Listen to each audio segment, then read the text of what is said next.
தமிழகம் முழுவதும் +2 பொதுத் தேர்வு கடந்த 3ஆம் தேதி தொடங்கியது. தஞ்சை மாவட்டத்தை பொறுத்தவரை இந்த ஆண்டு அரசு மற்றும் தனியார் பள்ளிகள் என மொத்தம் 229 பள்ளிகளைச் சேர்ந்த 27,667 மாணவ மாணவிகள் தேர்வு எழுதினர்.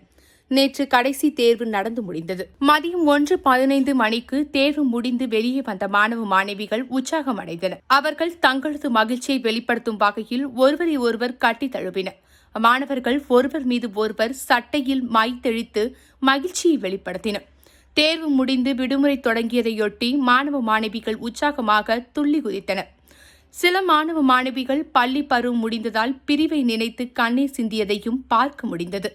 பின்னர் தேர்வு மையத்தை விட்டு வெளியே வந்த மாணவர்கள் தங்களது நண்பர்களுடனும் மாணவிகள் தங்களது தோழிகளுடனும் செல்போனில் செல்ஃபி எடுத்து மகிழ்ந்தனர்.